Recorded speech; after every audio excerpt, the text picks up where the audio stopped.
తీరువాంత అందులో తోడేసుకుని అమ్మగారింటికి వెళ్ళిపోయింది. హల్లెలూయా. మా మామగారు అన్నాడు సార్ నాతోటి, మరి మాకు ఒకతే కూతురు కదా, మీ పిల్లల్ని పెంచుకోవచ్చా అన్నాడు. అమ్మ బాబా అంతకంటే భాగ్యమా అని నలుగురిని అక్కడే ఎక్కించేశాను. దేవునికి స్తోత్రం కలుగునగా. ముద్దు వచ్చినప్పుడే సంకెక్కాలంట. హల్లెలూయా. ఆ నలుగురిని వాళ్ళే పెంచుకుంటున్నారు, వాళ్ళే ఫీజులు కడుతున్నారు, వాళ్ళే ట్యూషన్ చెప్పేస్తున్నారు. నేను మా ఆవిడ ఒక చోట ఉంటాం. ఇప్పుడు ఎప్పుడైతే ఈ గొడవ అయిందో మా ఆవిడ పెట్టేట్టుకు వెళ్ళిపోయింది. ప్రియులారా, ఆవిడ ఎప్పుడైతే వెళ్ళిపోయిందో ఇంకా వంటగది క్లోజ్ అయిపోద్ది కదా, భోజనం ఉండదు కదా. మేము ఎప్పటి నుంచో అనుకుంటున్నాం ఉపవాసం ఉండాలని, కుదిరేది కాదు. ఇప్పుడు బాగా కుదిరింది. ఎప్పటి నుంచో అనుకునే వాళ్ళు ఉపవాసం ఉండాలని టైం కుదిరేది కాదు. అయితే ఇప్పుడు ఎప్పుడు వెళ్ళిపోయిందో ఇంకా అలాగా వంటలేదు కదా. మా ఫ్రెండ్స్కి ఫోన్ చేశాను, అరే ఇలా సేవకు సమర్పించుకున్నాను చెప్పి అక్క వెళ్ళిపోయింది, ఇల్లు ఖాళీగా ఉంది, ఉపవాసం ఉందాం అనుకున్నాం కదా, వస్తారా అన్నాం. అంటే వస్తామన్నయ్య అని ఒక నలుగురు వచ్చారు. ఆ నలుగురు ప్లస్ నేను 5 కలిసి బిందెతో నీళ్ళు పెట్టుకొని పచ్చి మంచినీళ్ళు తాగుతూ ప్రార్థనలో ఉన్నాం. అలా ప్రార్థన ప్రార్థన ప్రార్థన ప్రార్థన బైబిల్ చదవడం. ఈ ఉపవాస ప్రార్థనకి బాగా బక్కోడు ఒకడు వచ్చాడు. ఆడు 10 రోజుల తర్వాత అంటున్నాడు, అన్నయ్య అప్పుడప్పుడే మనం పోతానమా, ఏమన్నా పోవే ఆవిడ వండుతాడు రా. ఆడు 10 రోజులకే ఉపవాసం అంటే 3 రోజులు 4 రోజులు అనుకున్నాడు. 10 రోజుల తర్వాత అన్నాడు, అన్నయ్య అప్పుడప్పుడే మనం పోతానమా అన్నాడు. మరే భోజనం అంటే ఎవడు వండుతాడు, అక్క రావాలి వండాలంటే అయ్యి బాబా అక్క వచ్చేదాకా మన పని ఎంత అని వాడాడు. ఇలా 10 రోజులు అయిపోయింది. తర్వాత 15 రోజులు అయిపోయింది. ఈ 15 రోజులు అయిపోయేసరికి మా ఆవిడికి ఎలా తెలిసిందో, ఫోనులు లేవు అప్పుడు, ఆ రోజుల్లో ఫోనులు లేవు. మీ ఆయన వండుకోవట్లేదు తింటలేదని ఎవరో చెప్పారట. అప్పుడు మా ఆవిడ ఒక ఉత్తరం రాసింది నాకు, పలానా కూర ఎలా వండాలి, ఇంత కారం వేయాలి, ఇంత ఉప్పు వేయాలి, ఇలా తాలింపు పెట్టాలని కొన్ని కూరలు రాసింది. మేము ప్రార్థన చేసాం, ప్రభువా మనిషి కొంచెం కోపం తగ్గినట్టుంది నాయన, కూరలు ఎలా వండుకోవాలి రాసింది తండ్రి, ఆవిడే వచ్చి వండేటట్టు చేయను ఆయన తెగ ప్రార్థన చేసాం. ఎంత ప్రార్థన చేసినా దేవుడు మా ప్రార్థన లేదు, మా ఆవిడ రాలేదు. దేవుని బిడ్డలారా 20 రోజులు అయిపోయింది. ఈ బక్కోడు బలిలాగా గోడకు అంటుకుపోయాడు.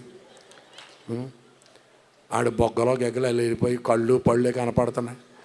అండ్ ఆడెప్పుడు చచ్చిపోతాడో మాకు తెలియదు. ఏమంటే అన్నయ్య బోతనమా అంటూ ఉంటాడు అప్పుడప్పుడు. ఆడు పాపం బల్లిలాగా గోడ కంటిపోయాడు. సౌండ్ రావట్లేదు, సుస్ అన్నాడంతే స్తోత్రం అనమంటే. ఏమండి 20 రోజులు అయిపోయిందండి, మా ఆవిడ రాదు, ఈడేమో సాగు బతుకులో ఉన్నాడు, దేవుడేమో ఉపవాసం ముగించమని చెప్పట్లేదు. 27 రోజులు అయిపోయిందండి. 27వ రోజున ఒక స్వరం వినపడుతుంది, my son I will take you to the ends of the earth. నా కుమారుడా నిన్ను బూదిగంతాలు తీసుకుని వెళ్తాను, ఉపవాసం ముగించన్నాడు. దేవుని దగ్గర నుంచి వచ్చేసింది సిగ్నల్, ఉపవాసం ముగించమన్నాడు. కానీ మరి అన్నం ఎవరు వండుతారు, వంట చేసేవాళ్ళు లేరు కదా. మేమే బియ్యం స్టవ్ మీద పెట్టి గంజితో దింపేసి ఈ లోటాలు ఈ బక్కోడు కట్టించేసేవాడు. ఆడు తెగ తాగేసేవాడు. ప్రియులారా ఆవురమంట ఆడు సాగు బతుకుల్లో అది తాగేసి అది బతికి ప్రాణం కాపాడుకున్నాడు. హల్లెలూయా. ముందు ఆడికే తాగించేసేవాడు, గంజితో దింపేసి లోటాలు తాగేసేవాడు. హల్లెలూయా. ఆడు పాపం బతుకుతాడు. ఇలా 10 రోజులు మొత్తం మీద అలా బతికామండి.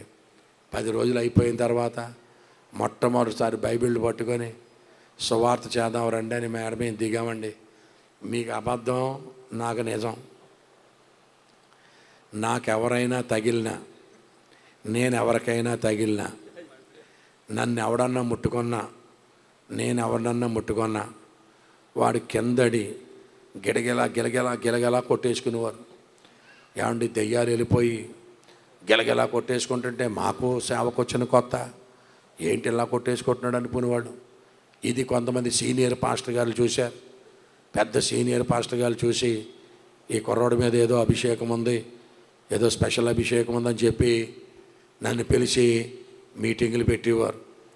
మీటింగులు పెట్టిన వాళ్ళు ఈ ప్యాంఫ్లెట్ వేస్తారు కదా, ఈ ప్యాంఫ్లెట్ వేస్తే స్పీకర్ అని నా పేరు వేసేవారు.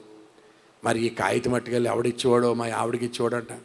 మీ ఆయన ఉద్యోగం మానేసి ఏం పని చేస్తున్నాడు చూడు, స్పీకర్ అంట అని చెప్పి ఆ కాగితం ఎత్తే మా ఆవిడ కాగితం పట్టుకుని అడ్రస్ ఉంటుంది కదా, ఈయనే మాత్రం స్పీకరా చూద్దామని మీటింగ్ వచ్చేసేది. మీటింగ్ వచ్చేసి ముసుగేసేసుకొని మొత్తం కప్పేసుకొని ఏమంటే వెనకాల కూర్చునేది. నన్ను చూడవచ్చు కానీ నేను ఆవిడని చూడకూడదు అన్నట్టు కూర్చునేది. నేను అలా వాక్యం చెప్తూ ముక్కు కనపడితే మా ఆవిడ ముక్కులా ఉందండి చూస్తే ఆవిడే ఓరి పాపి వచ్చేయిందండి రెచ్చిపోయి వండేనా. రెచ్చిపోతుంటే వెనకాల ఉన్న పాస్టర్లకు అర్థమయ్యేది కాదు. ఇప్పుడు దాకా బాగున్నాడు సడన్గా రేజ్ అయిపోతాడేంటి, ఉన్నట్టుండి రేజ్ అయిపోతే ఎలా ఉంటుంది. ఆవిడ మీద కోపంతో పెద్ద ప్రసంగం చేసేసేవాడిని. ఏమండి నిజమండి, దొర్లేసేవారండి జనాలు. ఇలా కూర్చోవడం అది సాధ్యం కాదు. కుర్చీలో కూర్చోవడం అలాగ ఉండడం అవ్వదు. కిందటి దొరలేయడమే. ఏడుపు ఆపడానికి గంటలు పెట్టేదండి, 1-2 గంటలు.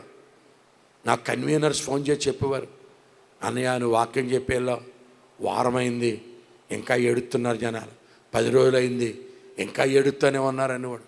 గొర్రెలు దొరలేసేవారు అంతే ఎక్కెక్కి.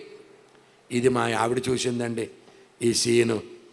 ఈ ఏడుపులేంటి, పెడబొబ్బులేంటి, పశ్చాత్తాపం ఏంటి బాబోయ్, మనుషులు మాట్లాడితే అవుతుంది ఇది దేవుని కార్యం. కాకపోతే నిజంగానే దేవుని సేవకుల్లాగా ఉన్నాడు. ఇటువంటి వాడికి అడ్డు వెళ్ళానంటే మా అమ్మకి నాన్నకి అవుతాయి కూతుర్ని, నేను కానీ పోతానేమో అని ఆడు భయమట్టేసుకొని ఒక పెట్టెట్టుకెళ్ళిన ఆవిడ 2 పెట్టెట్టును వచ్చేసింది. దేవునికి స్తోత్రం కలుగునగా. హల్లెలూయా. వచ్చేసి ఒకటే మాట అంది, నువ్వు నిశ్చయముగా దేవుని సేవకుడు నాకు అర్థమైపోయింది, ఇంక నీకు ఫుల్ పర్మిషన్ అందండి. ఇక చూడండి మా ఆవిడ చెప్తే మరి రెచ్చిపోమా. ఆవిడ ఎప్పుడైతే పెట్టెట్టుకు వచ్చేసిందో నేను పెట్టి సర్దేశాను ప్రియులారా. పెట్టి సర్దేసి మెడ్రాస్ వెళ్ళి, మెడ్రాస్ నుంచి సింగపూర్ వెళ్ళి, సింగపూర్ నుండి ఆస్ట్రేలియా వెళ్ళి, ఆస్ట్రేలియా నుంచి న్యూజిలాండ్ వెళ్ళి, న్యూజిలాండ్ నుంచి క్రైస్ట్ చర్చ్ వెళ్ళి, క్రైస్ట్ చర్చ్ నుంచి డెన్డన్ వెళ్ళేసరికి ఇంక భూమి లేదు. భూమికి చివరి అదే అంటార్కిటికా ఖండం. దేవుడు అక్కడ నాకు జ్ఞాపకం చేశాడు, నిన్ను భూదిగంతాలు తీసుకుని వస్తానని కదా, ఇక్కడ భూమి ఉందా అన్నాడు. భూమి లేదు నాయనా అన్నాను. మరి ఏముందా అన్నాడు. ఇదంతా ఘనీభవించిన ఐస్ కాంటినెంట్ నాయనా అన్నాను. ఇదే భూమికి చివర అన్నాడు. నీకు నమస్కారం నాయనా అని దేవునికి సాగిలిపడి నమస్కారం పెట్టాను. అక్కడి నుంచి నేను క్రైస్ట్ చర్చ్ అనే పట్టణం వచ్చేసాను. క్రైస్ట్ చర్చ్ అనే పట్టణం వచ్చేసి అక్కడ చాలా కాలం సేవ చేశాను. ప్రియులారా, ఆ పట్టణంలో అందరూ తెల్లగా ఉండేవారు, నేను ఒక్కడనే ఆపోజిట్లో ఉండేవాడిని. కానీ వాళ్ళకి నలుపు అంటే ఇష్టమంటే ఆ సంగతి నాకు తెలియదు. దేవునికి స్తోత్రం కలుగునగా. వాళ్ళేమో నలుపు అవుదామని ఎండలో ఉండి గంటలు ఎండలో ఉండి మట్టి రాసుకునేవారు. నేను తెలుపు అవుదామని కనపడిన క్రీమ్ ఎలా రాసేసేవాడిని. వాళ్ళు నలుపు అయ్యేవారు కాదు, నేను తెలుపు అయ్యేవాడిని కాదు. ప్రియులారా, వాళ్ళు అనేవారు, hey you black man, you came from the third world country, you no English man అనేవారు. నువ్వు ఇండియా నుంచి వచ్చావు, పేద దేశం నుంచి, నీకు ఇంగ్లీష్ వచ్చా, నువ్వు చెప్తే మేము వినాలా అనేవారు. నేను మనసులో అనుకునేవాడిని, ప్రభువా వీడు ఎక్కువ వాగుతున్నాడు, మైక్ ఇచ్చి దాకుంచిన ఆయన అని మనసులో అనుకునేవాడిని. తర్వాత నేను ఇంగ్లీష్ మాట్లాడుతుంటే according to Byron, according to kids, according to Chesterton, according Milton అని లిటరేచర్లోంచి బైబిల్లో లిటరేచర్లో కోట్ చేస్తుంటే ఆ దొరలు నోరావులించి, అయ్యి బాబు ఎన్ని పుస్తకాలు నువ్వు ఎక్కడ చదివేశారా, ఎంత ఇంగ్లీష్ నీకు ఎక్కడ వచ్చింది అన్నారా. అప్పుడు అన్నాను, ఇది సడన్గా వచ్చింది కాదురా, చిన్నప్పుడు తుప్పల దగ్గర నుంచి స్టార్ట్ చేశాను, ఎదవల్లారా నోరు పోసుకుని రండ్రా అని మనసులో అనుకునేవాడు. దేవునికి స్తోత్రం. అంత సడన్గా వచ్చింది కాదురా అబ్బాయి, ఎక్కడి నుంచి స్టార్ట్ చేశాం, తుప్పల దగ్గర నుంచి స్టార్ట్ చేశాను, నోరు పోసుకుని రండ్రా అని కొడితే అప్పుడు నా గురించి పేపర్లు వేసేవారు. A fiery preacher from India అని వేసేవాడు. If he speaks the roof comes down అనేవాడు ఒకడు. అలా పేపర్లు వేస్తూ ఉంటే నాకు మా ఫ్రెండ్ ఒకటి చూపించేవాడు, నీ గురించి పేపర్లు వేసారని. అలా కొద్ది కాలం న్యూజిలాండ్లో పనిచేసిన తర్వాత మళ్ళీ తిరిగి ఇండియా వచ్చేసాను. ఇండియా వచ్చేసి రాగానే మా పాస్టమ్ గారు అంది, చాలా కాలం ఫారెన్లో ఉండొస్తున్నాం, కొంచెం రంగు వస్తాం అనుకున్నాను అంది. నేను అన్నాను, మన దేవుడు మారని దేవుడు, మన రంగు మారదే, అటువంటి ఆశలు ఏం పెట్టుకోగలను. దేవునికి స్తోత్రం కలుగునగాక. హల్లెలూయా. స్తోత్రం చెప్పండారా. మన దేవుడు మారని దేవుడు, మన రంగు మారదా, అటువంటి ఆశ పెట్టుకోగలను. వచ్చేసి ఏం చేశాను తెలుసా, యూత్ ఛాలెంజ్ అని ఒక ఆర్గనైజేషన్ స్టార్ట్ చేశాను. చెప్పండి, యూత్ ఛాలెంజ్, యవ్వనుల సవాల్. ప్రియులారా, చెప్పాను కదా మీకు, మా ఆవిడ ఒకతే కూతురు, మా మామగారు పోర్ట్లో ఆఫీసర్ అన్నాను కదా. మా మామగారు మా ఆవిడకి చాలా బంగారం ఇచ్చాడు. 1.5 కేజీ పైన ఉంటుంది, 1.5 కేజీ 2 కేజీలు బోల్డెన్ గొలుసులు, గాజులు, హారాలు చాలా ఉంటాయి మా ఆవిడ దగ్గర. నేను మీటింగ్ పెట్టినప్పుడల్లా మా ఆవిడ గొలుసులు ఇచ్చేది, గాజులు ఇచ్చేది. నేను కరిగించి గోల్డ్ మెడల్ తయారు చేసేవాడిని. గోల్డ్ మెడల్ తయారు చేసి ఫస్ట్ ప్రైజ్ పెట్టేవాడిని. ఆ బంగారం కోసం వచ్చేసేవారు కొరగాళ్ళు. నేను సువార్త చెబితే అడ్డంగా దొరికిపోయేవారు. అలాగ చాలాసార్లు 150 మంది సేవకులను తయారు చేసి 308 సంఘాలు స్థాపించాను. దేవునికి మహిమ కలుగునగా. మొత్తం మీద మా ఆవిడ బంగారం చాలాసార్లు సేవకే వాడాను. దాన్ని అత్తగారి సొమ్ము ఏటా అత్తగారి సొమ్ము ఏమనుకుంటారు అనుకోండి, కానీ మొత్తం మీద సేవ చేశాను. చాలా సీరియస్ మ్యాటర్స్లో, చాలా సెన్సిటివ్ టైమ్స్లో దేవుడు నన్ను కాపాడుతూ వచ్చాడు. ప్రియులారా, నాకు 4 పిల్లలు. మొట్టమొదట పాప, మగ అమ్మాయి. దాని తర్వాత 3 అబ్బాయిలు. మా పాప MSc, MPhil, PhD in molecular genetics. She is a scientist and doctor. ఆమె నోబెల్ ప్రైజ్ విన్నర్స్తో పాటు మంచి పెద్ద సైంటిస్ట్గా పనిచేస్తుంది. మొట్టమొదట పాప పుట్టింది కదా, మా పాపకి పెళ్లి చేశాను. మా పాపకి 2 పిల్లలు పుట్టారు. పాప, ఒక బాబు పుట్టారు. తర్వాత 3 కొడుకులు. 3 కొడుకులకి ఆషాఢ మాసంలో, అమావాస్యలో, పుష్కరాల్లో ఒకే రోజుని పెళ్లి చేశాను. 3కి ఒకే రోజులో పెళ్లి చేశాను. మా ఇంటికి 3 కోడళ్ళు ఒక రోజునే వచ్చారు.